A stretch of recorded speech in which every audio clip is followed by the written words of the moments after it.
Bienvenidos a todas y a todos a este nuevo taller, taller de técnicas y estrategias de estudio ante la PAES. Es una serie de talleres que van a ir alojados en nuestra página web, admisión.u. Nos pueden encontrar en la web como www.uo.cl/admisión y esperamos continuar con esta serie de talleres de cara a lo que es la nueva PAES. Para este taller nos acompaña Jimena Espinosa Torres. Ella es profesora de lengua y literatura, que nos va a ahondar un poquito más respecto a las técnicas y estrategias de estudio ante la prueba. Hola Jimena, ¿cómo estás? Hola, muchas gracias por la presentación. Muy bien, muchas gracias. Comenzamos. Bueno. Comencemos. Muy bien. Bueno, explicarles a todas, a todos y a todes que vamos a realizar en el fondo. Esto es seguramente algo que los chiquillos, las chiquillas, les chiquilles deben haber sabido con anterioridad, pero vamos a solamente repasar algunas cosas que ellos ya deben tener incorporadas. Decir que lo más importante para como una técnica y una estrategia de estudio es la voluntad. ¿Ya? Entonces, nosotros podemos hablar acá de varias cosas, como estrategias, como caminos, o como técnicas de estudio, pero lo más importante es que uno tenga la voluntad de aprender, de poder concentrarse como corresponde, de poner su teléfono en silencio, si uno está tomando una clase virtual, por ejemplo, abrir la cámara, que tiene que ver con la concentración, porque si uno tiene la cámara apagada, entonces puede estar haciendo cualquier cosa, y uno a veces se engaña a sí mismo pensando que está en una clase, pero en el fondo su cerebro, su cabeza está en cualquier parte y no está en la clase con el profesor o con la profesora. Entonces, eso es súper, súper fundamental. Lo habíamos visto de todas maneras en una clase del taller anterior que tenía que ver con la concentración y, bueno, yo no soy enemiga de los celulares, ¿quién podría hacerlo, no? Sobre todo porque además son tremendamente funcionales. Uno hoy día depende mucho, para bien o para mal, depende mucho del aparato tecnológico, pero uno también tiene que tener la autonomía y la madurez suficiente para saber si el celular es un foco de distracción para uno o para una, ¿ya? Y yo también recomiendo el tema que siempre sean encendidas las cámaras cuando uno esté ya sea en una reunión virtual o en una clase virtual, porque eso necesariamente va a hacer que uno se concentre más. ¿Por qué? Porque lo están mirando. Ya uno se mira, el otro lo mira a uno o a una, entonces, claro, si uno está solamente con la mirada para abajo, es evidente que uno está pendiente de otras cosas, redes sociales y cualquier otra cosa, silenciar notificaciones, etcétera. Bueno, los quiero y las quiero y les quiero invitar a que veamos la presentación de este momento. Un segundito, por favor. Técnicas y estrategias de estudio. Yo soy profesora de lengua y literatura, pero además soy magíster en literatura hispanoamericana y chilena. Vamos a empezar por algunas definiciones que pueden ser bastante básicas en realidad. Siempre nuestras definiciones van a ir desde la conceptualización de la RAE, ¿bien? Porque eso es lo que genera la norma y a lo cual nosotros accedemos desde lo académico o hacia lo académico. Sí, si bien la lengua no es solamente la RAE, porque también tiene que ver con el uso, en este caso, que nosotros estamos en una instancia de formalidad y una instancia academicista, nos regimos por la RAE, que es lo que nos norma. Bueno, ¿qué es una técnica?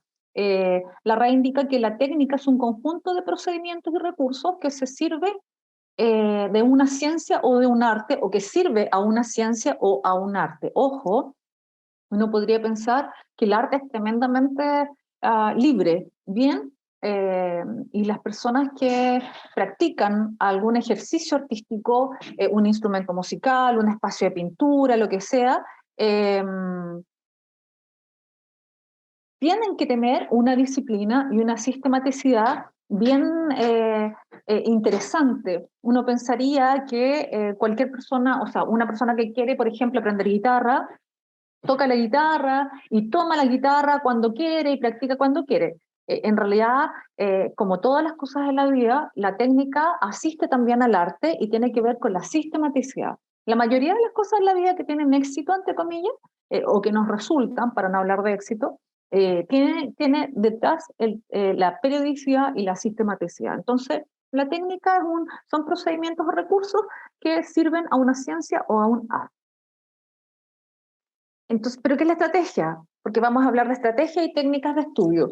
Bueno, traza para dirigir un asunto, un arte o traza. Es un camino. La estrategia es un camino. Y la técnica es un conjunto de elementos que sirven al arte o a la ciencia. Entonces ahí tenemos camino y procedimiento. Bien, esa es la primera diferenciación que tenemos que hacer y la primera definición. Elementos fundamentales al momento de comenzar un estudio. Retomar lo que había dicho yo hace unos minutos atrás. Es fundamental la voluntad para poder aprender. O sea, si yo no tengo la voluntad de aprender, nadie me va a poder enseñar nada, porque en el proceso de enseñanza y aprendizaje, yo que estoy aprendiendo, soy un elemento activo, no soy un escuchante pasivo de lo que me dicen. Ya no es que me mostraron un PowerPoint y yo voy leyendo, qué sé yo. No, yo cuando estoy viendo, por ejemplo, un profesor va y me quiere mostrar algo a través de elementos, digamos, de apoyo, por ejemplo, un PowerPoint, yo voy anotando lo que dice el profesor, sobre todo porque hay técnica, esa es una técnica de estudio, una técnica de aprendizaje, anotar, bien, sobre todo para las personas como yo que somos muy visuales. Vamos a ver que hay diferentes tipos de aprendizaje. Uno tiene que saber cuál es su tipo de aprendizaje, pero tiene que ser tremendamente maduro en eso, académicamente hablando, para diferenciar de qué manera aprende y de qué manera no va a aprender. Y también la concentración, que es lo que hablábamos hace unos minutos atrás. Es fundamental que podamos estar concentrados y concentradas y que alejemos elementos que sean distractores para nosotros. Apagar las notificaciones del celular. Si tenemos que estar estudiando en el celular, bueno, ahí hay que tener mucho más autodisciplina para solamente entrar a Internet solo a las páginas que necesitamos entrar y no, ¿cómo se llama? Y no tentarnos. Pues, mira, me llegó una notificación de Instagram o de TikTok, otra red social, mira, no sé cuánto se puso a bailar, no, yo me acuerdo, yo practiqué este baile con ella o con él, entonces uno como que se empieza a mentir, no, no, si lo voy a ver, pero rapidito y sigo concentrada. No, eso no resulta, eso no es así. Y saber que la concentración dura, cuando uno no tiene problemas de concentración, la concentración dura aproximadamente 20 minutos, no dura más que eso, no dura 1 hora y media, entonces uno debería ir cambiando las actividades, ¿ya? Por ejemplo, yo estoy diciendo que ahora voy a estudiar 60 minutos. Los primeros 20 minutos voy a leer, voy a subrayar. Los siguientes 20 minutos cambio la actividad. Busco palabras, por ejemplo, desconocidas para poder ampliar mi léxico y poder generar mayor comprensión de lo que estoy leyendo, de lo que me están preguntando. Después cambio otra vez la actividad. Leo en voz alta. Cada 20 minutos es recomendable ir cambiando la actividad. Ahora, si uno tiene déficit atencional, como es el caso mío, ya las actividades deberían cambiarse como cada 15 minutos. El déficit atencional es un síndrome, no es una enfermedad. Bien, algunos lo tenemos, algunos muchos.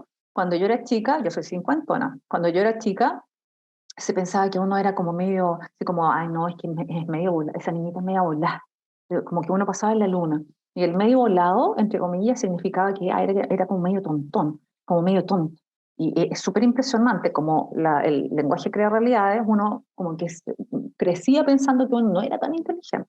Bueno, estudios han declarado que las personas que padecemos déficit atencional, cuando ya nos podemos enfocar, somos bastante exitosos en nuestro estudio, así que con otras E cosas.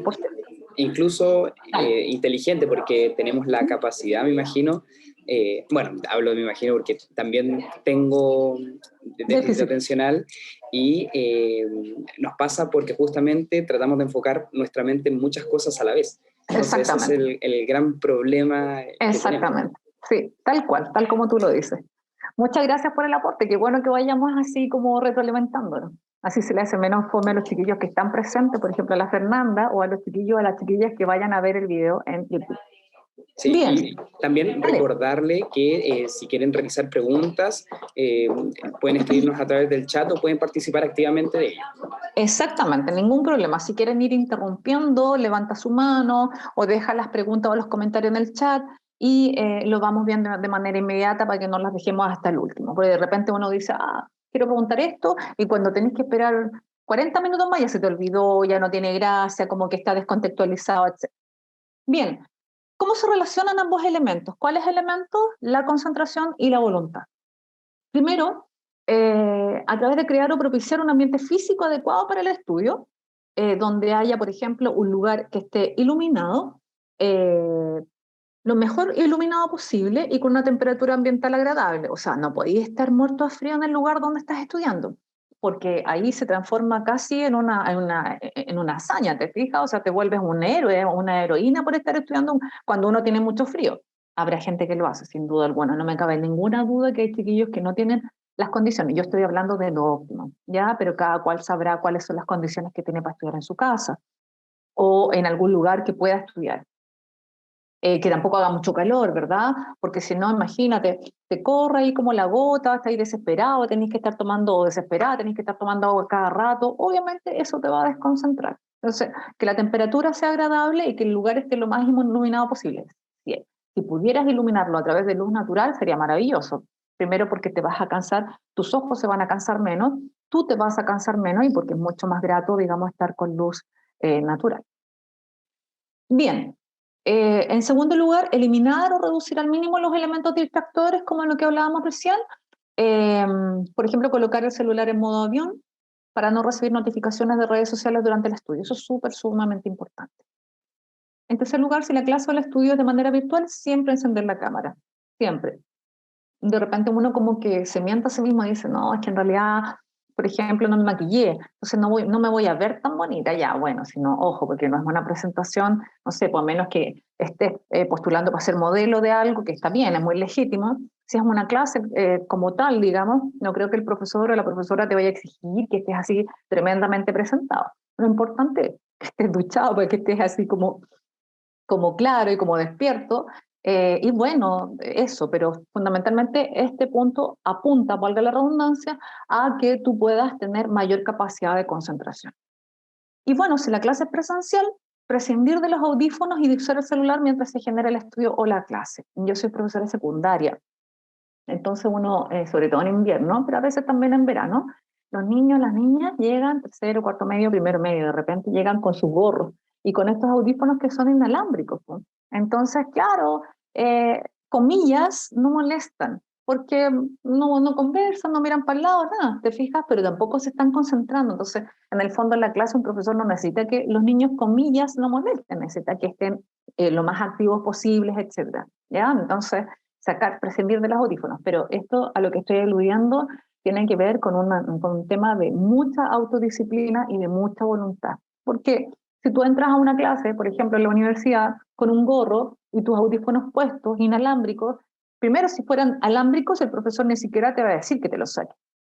En segundo lugar, si son inalámbricos, el profesor ni siquiera se va a dar cuenta que tú estás escuchando cualquier cosa menos la clase, o está atento, porque la clase no se va a escuchar, se va a vivir, se va a participar. Entonces, por eso digo, tenemos que tener una autodisciplina y una autorregulación que sea interesante, y eso tiene que ver necesariamente con la madurez académica que nosotros o nosotras podamos tener al respecto.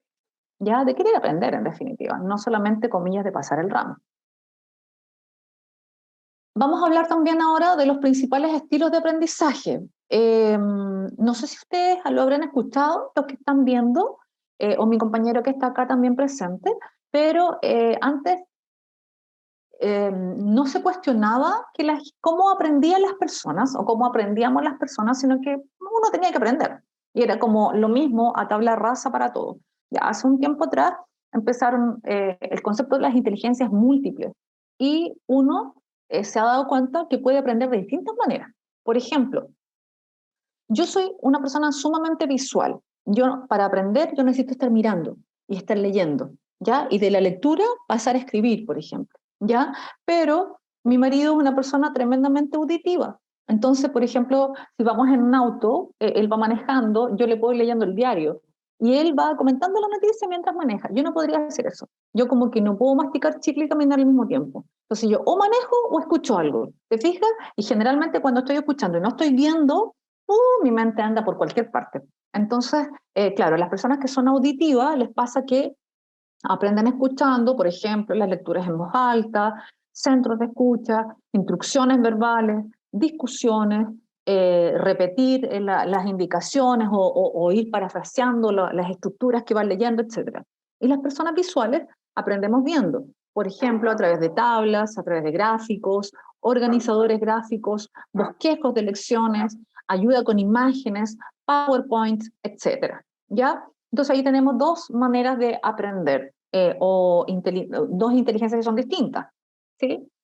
La visual y la auditiva. Por otro lado tenemos la inteligencia verbal, que es cuando se aprende leyendo y escribiendo, ¿bien? Entonces aquí hablamos de libros y textos, por ejemplo, de diccionarios, tomar notas, subrayar, tomar apuntes. Eso es tremendamente importante dentro de la inteligencia verbal, que tiene que ver con también lo visual, pero ir reproduciendo, y el cerebro también va haciendo un trabajo cuando uno, por ejemplo, tiene capacidad de síntesis. Si uno está escuchando que el profesor va y habla 500 cosas, entonces uno toma nota, toma apunte, pero va escribiendo solo lo que le parece más importante. A veces puedes escribir una idea o un concepto, y esa idea y ese concepto, después lo vamos a ver como un organizador gráfico, por ejemplo, como un mapa mental, te ayuda a ir estructurando a partir de ese concepto otras ideas. Entonces tú abres tu cuaderno, mira, no sé qué, y después lo puedes complementar, por cierto, con otra información. Y también existe el estilo de aprendizaje que se llama kinestésico, que es el aprender haciendo. Las personas que no pueden estar, por ejemplo, mucho rato de pie, que son más movedizas, donde se incorpora el movimiento corporal, la sensación de tacto, hay que tocar, ¿ya? O hay que conocer también a través de los sentidos, el olfato, el oído, el tacto, a veces incluso el gusto, etc. Todo lo que había dicho. ¿Quieres complementar?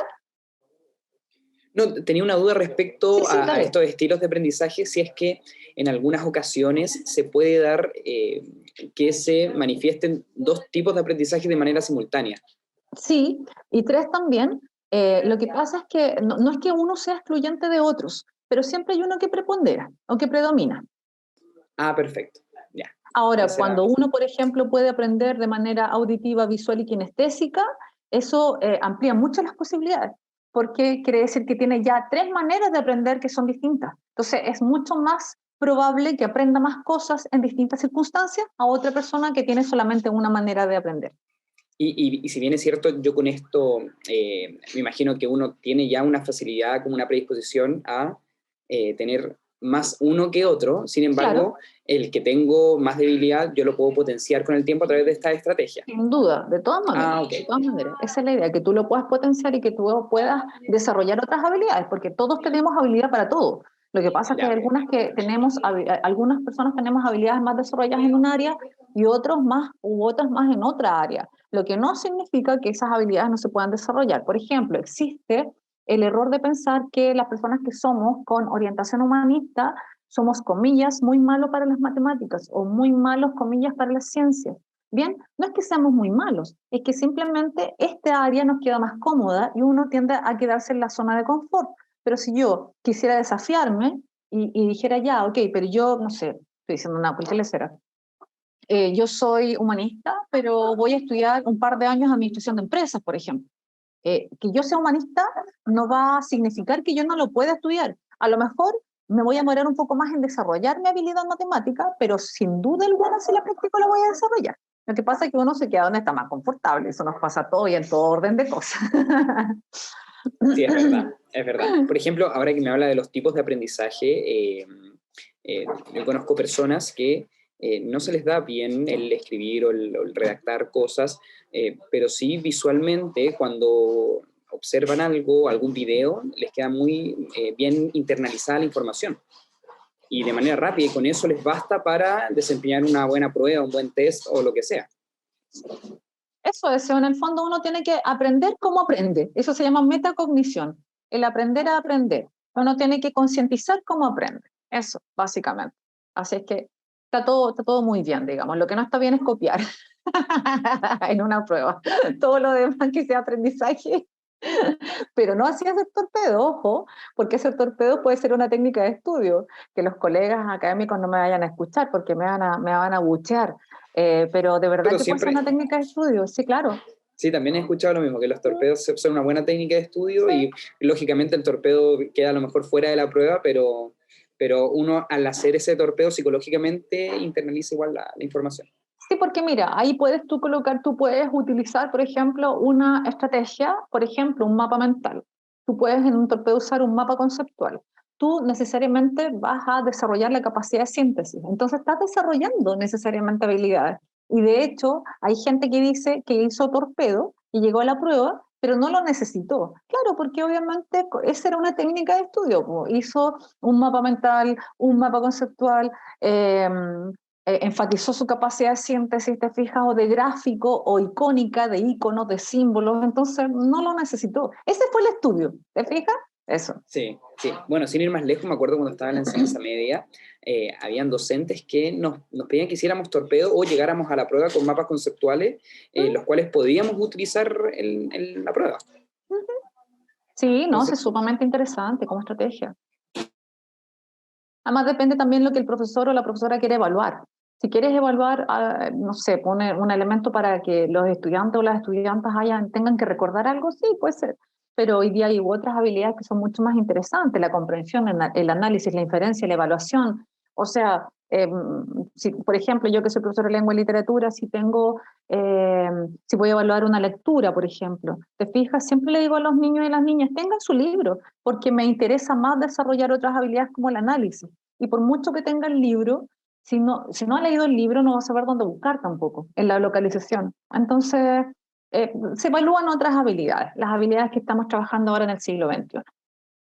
Bien, respecto a las técnicas, esto es tremendamente importante. Por ejemplo, subrayar lo importante. Este es uno de los métodos de estudio más conocidos, eh, donde se debe subrayar o destacar las partes más significativas del texto usando colores, un resaltador, plumones, etc. Ya los destacadores, estos que tienen colores determinados. Antes de realizar el subrayado debes leer y comprender el texto. Y si no comprendemos el texto, hay que volver hacia la última parte del texto que comprendimos.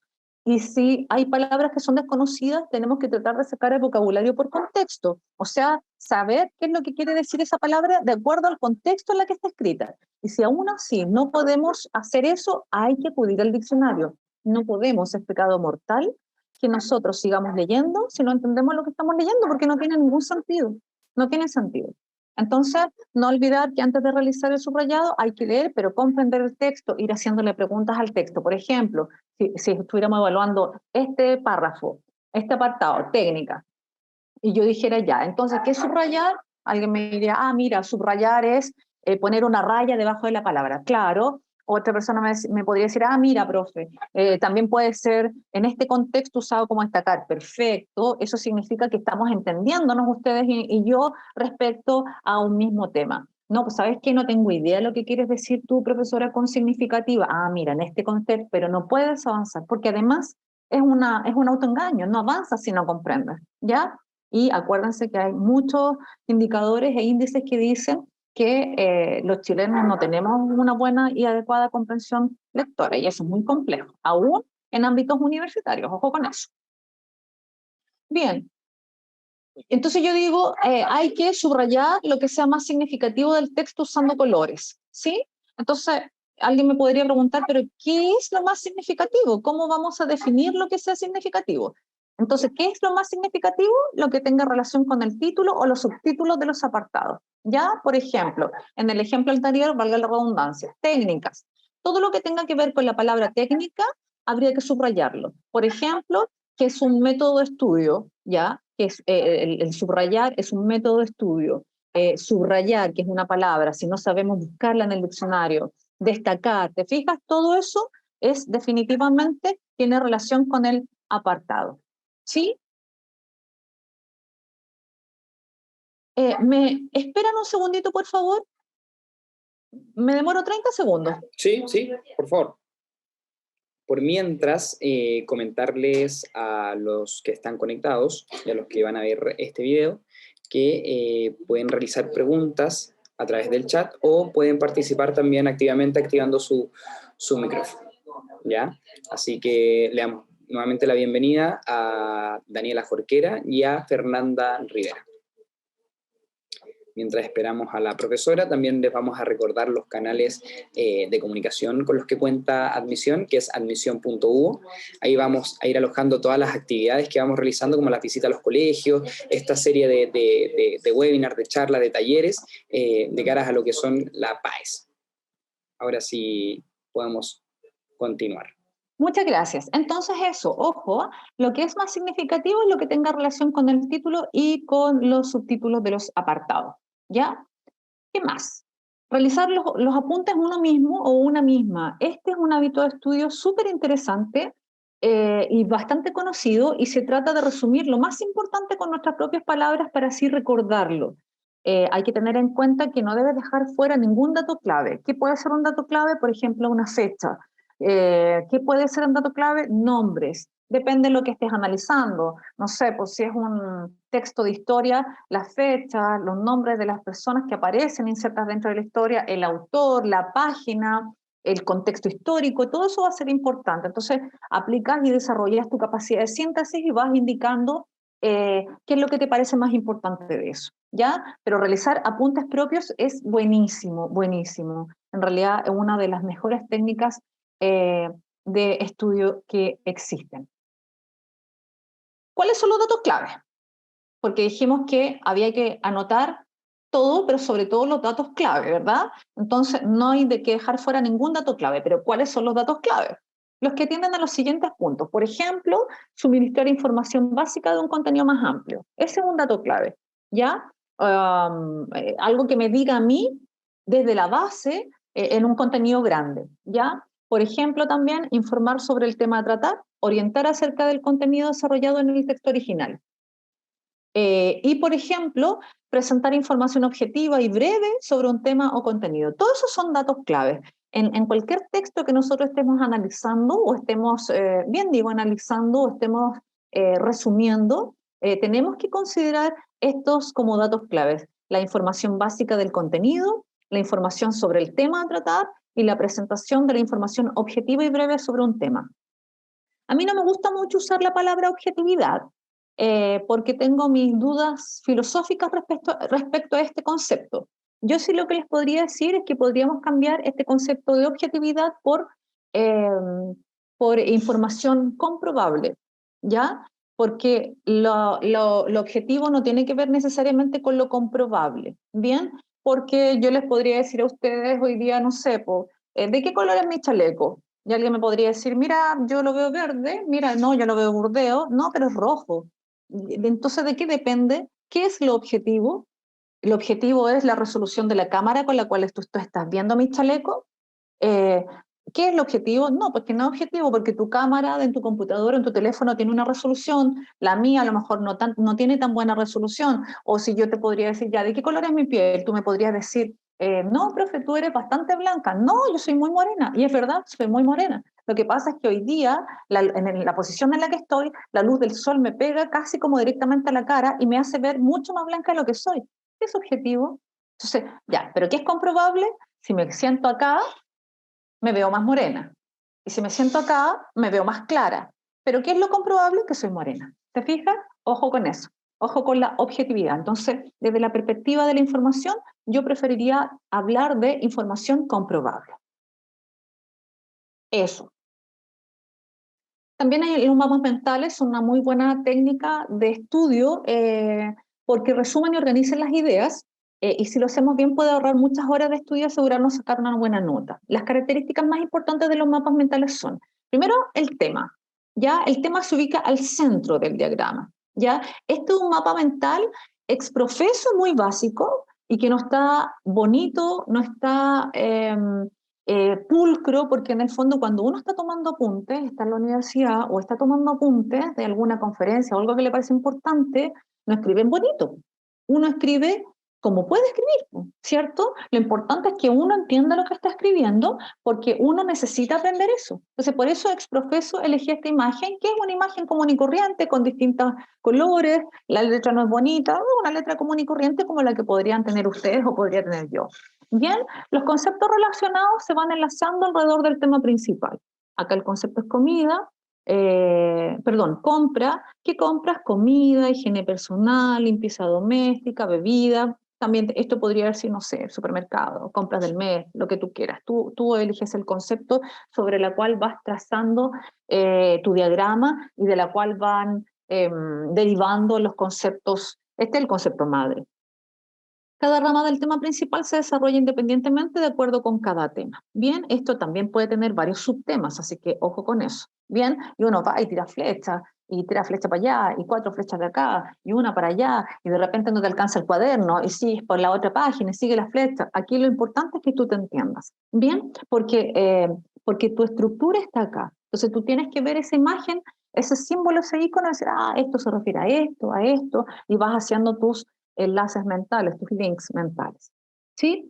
Y el tema, bueno, como ya lo habíamos dicho al centro, las ideas del perímetro son cada vez más específicas. Entonces, este es el tema central, estas ideas tienen que ver con este tema central y cada una de estas ideas puede dar lugar a varias subideas. Y así sucesivamente. Lo importante es que uno sepa a qué corresponde y cuál es la idea central o matriz.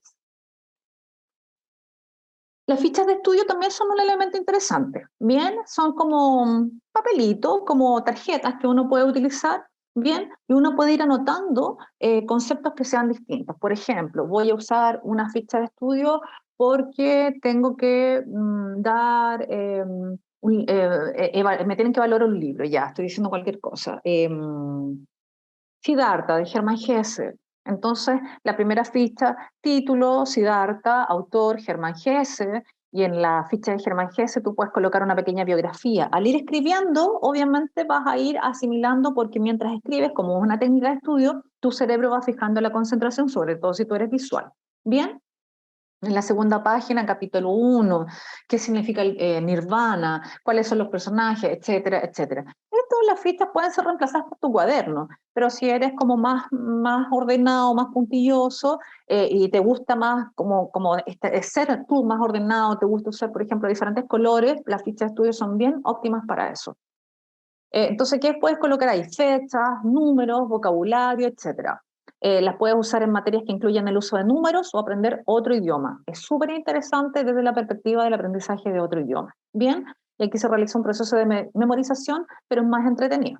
Bien, ojo, porque la memoria también es parte de la inteligencia. Antes se pensaba que los memoriones eran todos inteligentes. Después se llegó a pensar que los memoriones eran solo memoriones, entonces no tenían nada de inteligente. Y hoy día se entiende que la memoria es un reflejo de la inteligencia. No es el único reflejo, por cierto, pero es un reflejo y puede ser interesante. No sé, pues hay cuestiones que uno tiene que saberse de memoria. Las tablas de multiplicar, 8 por 7, no sé, 9 por 8, bla, bla, 72, 8 por 7, ¿cuánto es? 56, no me acuerdo. Bueno, algo así. ¿Ya? O, por ejemplo, para escribir un texto, un discurso, las preposiciones son súper importantes: a, ante, bajo, con, contra, de, desde, en, entre, para, por, según, sin, so, sobre, etcétera. No sé, uno sabe que eso es una preposición, ¿ya? Entonces, eso es importante. Recuerden, entonces, la memoria es una parte importante de la inteligencia, no es lo único, pero definitivamente denota inteligencia, la memoria. Ahora, ojo, porque la inteligencia sin trabajo no es nada. Bien, una persona puede ser tremendamente inteligente, si no tiene sistematicidad, si no hay un trabajo que la respalde, no significa mucho. He visto mentes brillantes perderse por falta de trabajo y falta de sistematicidad por personas que solo confían en su inteligencia. Bien, reunión de grupo, brainstorming. Trabajar en grupo, estudiar en grupo es tremendamente nutritivo, es muy interesante. Bien, se realizan lluvias de ideas sobre un determinado tema, que es básicamente una de las herramientas más útiles al momento de trabajar con otras personas. Ojo, porque cuando uno trabaja en grupo también tiene que saber elegir el grupo de trabajo. Bien, personas que sean de tu confianza, que tengan un nivel académico, si no pareció al tuyo, por lo menos un nivel de trabajo pareció al tuyo, porque si no tienen un nivel académico pareció al tuyo, pero sí son muy trabajadores o trabajadoras, esa persona rápidamente te va a alcanzar, ¿bien? Pero si es una persona media flojita, ¿ya? Y muy inteligente, pero media flojita, no va a tener mucho que aportar a tu sesión de estudio, ¿bien? Tener diferentes ideas y perspectivas ayuda a resolver dudas y llegar al fondo de la materia si es que te estás preparando para un examen. Es muy recomendable esta técnica, pero hay que saber elegir con quién uno va a trabajar o con quién uno va a estudiar y no confundir estudio con amistad. De repente uno dice, pucha, no, es que el tantito, la tantita es amigo mío, ¿cómo lo voy a dejar fuera? Estamos haciendo un trabajo, no hizo absolutamente nada, no siquiera sabe cuál es el título, pero coloquémoslo igual. En el fondo eso es un abuso de la amistad. Alguien está abusando de ti y tú no debes permitirlo, no porque vayas a ser mal amigo ni mala amiga, sino que porque es súper importante, sumamente importante que tú te respetes porque el conocimiento teórico, la inteligencia es una de las cosas, si es que no es lo más importante que uno tiene. Bien, entonces uno no tiene por qué permitir que otro robe sus ideas, qué sé yo, o no le vaya aportando en ese sentido. Pueden seguir siendo amigos o amigas igual, pero no necesariamente trabajar en términos académicos. Y estas son las reglas mnemotécnicas que son bien interesantes también, que tienen que ver con la memorización de listas y conjuntos. Tienes que asociar conceptos con otros que sean más familiares. Por ejemplo, la palabra chon se usa para recordar los siguientes elementos de la tabla periódica. Chon, C de carbono, H de hidrógeno, O de oxígeno y N de nitrógeno. Chon, entonces, sería carbono, hidrógeno, oxígeno, nitrógeno. Bien, eso se llama, son las reglas mnemotécnicas. Entonces, puedes asociar un concepto o un símbolo con otro concepto más grande, donde tu cerebro, tu mente va a recurrir para poder llegar a él de manera más rápida. Bien. La grabación es otro muy buen recurso, sobre todo para las personas que son auditivas. Eh, Incluso visuales. Tú puedes hacer una grabación solo de tu voz, ¿bien? Cuando tú estás estudiando, por ejemplo, estás estudiando un texto porque, no sé, tienes que rendir la PAES de historia. Bien, entonces tú empiezas a leer, no sé, Historia de Chile, periodo de la conquista, y empiezas a leer un texto y empiezas a hacerle preguntas al texto y empiezas a parafrasear, que es una buena técnica de estudio que significa decir con las palabras de uno lo que uno entendió. Bien, y todo eso lo dices en una grabación. Estás en tu casa, terminaste de estudiar, bien, al otro día te vas a la prueba, ya descansado, ya tomaste desayuno y te vas escuchando lo que grabaste. Mira esto, y se me olvidaba esto, ojo con esto. Bien, eso es muy, muy importante. Los acrósticos también son interesantes y hay algunas personas que les resultan bastante. Es una palabra, un acróstico creada a través de las iniciales de otra palabra que tenemos que memorizar. La palabra creada puede ser inventada o una palabra real. Por ejemplo, si nosotros quisiéramos hacer un acróstico con novelistas chilenos, perdón, latinoamericanos, podríamos hacer un acróstico. El acróstico es casa, que se lee de manera vertical. Bien, la C corresponde a Cortázar, la A corresponde a Allende, la S corresponde a Simonetti, la A corresponde a Asturias. Casa. Casa es un acróstico, entonces tú vas a decir novelistas chilenos, Casa. Cortázar, Allende, Simonetti, Asturias. ¿Te fijas? Eso es un acróstico. La lectura en voz alta yo la recomiendo mucho, ¿ya? Porque es una actividad individual, que también puede ser una actividad social, que permite a través de la entonación, la pronunciación, la dicción, la fluidez, el ritmo y el volumen de la voz, darle vida y significado a un texto escrito. Para muchas personas, si se combina con la lectura silenciosa, resulta altamente significativa en cuanto a los resultados. Ojo, porque podría suceder con la lectura en voz alta, que tú estás leyendo, qué sé yo, acuérdate que la concentración no dura más de 20 minutos, ¿bien? Entonces tú estás leyendo un rato y de repente te das cuenta que igual tu cerebro se fue para otro lado. O sea, tu voz, tu boca está diciendo y está decodificando, pero tu cerebro está en otra parte. Ahí tienes que cambiar la técnica y la puedes combinar con lectura silenciosa. Pero la lectura en voz alta es una muy buena estrategia porque además vas viendo si respetas puntos, si respetas el énfasis, si haces la entonación como corresponde, si pronuncias bien las palabras, si eres fluido, etcétera, etcétera. Entonces ahí hay una autoevaluación y eso te va a servir obviamente para poder aprender. Esto es súper importante y que es lo último que vamos a tratar hoy día, que entender que el estudio debe ser sistemático y continuo, que es lo único que propende a un aprendizaje significativo. Chiquillos, chiquillas, chiquilles, no sirve calentar la materia eh, el día antes de la PAES o una semana antes de la PAES. De hecho, el estudio, o sea, lo que intenta la PAES es recoger todo lo que ustedes vieron, por lo menos en la enseñanza media, por lo menos en primero y segundo medio, que son en el fondo habilidades, porque existen las habilidades básicas, las habilidades medianas y las habilidades superiores. Bien, tiene que ver con las habilidades superiores, analizar, por lo menos las medianas y las superiores, que tiene que ver con analizar, interpretar, inferir.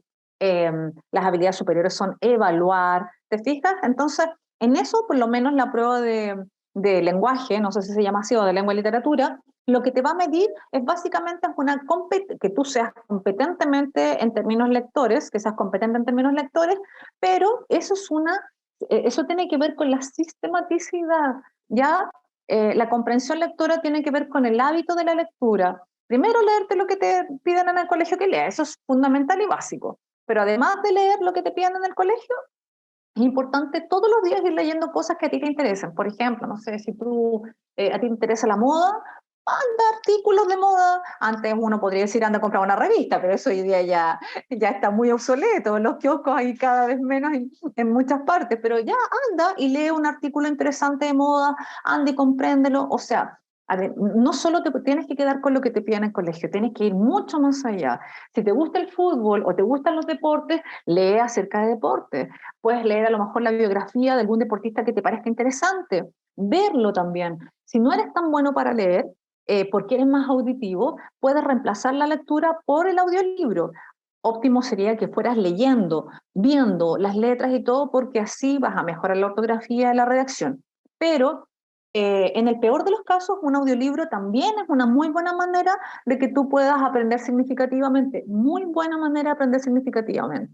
¿Ya? Ahí obviamente te vas a quedar, como te digo, un poco cojo, un poco coja con respecto al tema de la redacción y el tema de la ortografía, porque finalmente cuando tú llegas a escribir un texto, da lo mismo que tú sepas por qué se tilda la palabra camión. Si tú la tildas, ya está todo bien. ¿Te fijas? No importa que tú no sepas la explicación, y es porque has visto tantas veces en tu vida la palabra camión y tildada que ya sabes que se tilda. No te acuerdas de la regla, no importa que no te acuerdes, pero sí sabes que se tilda.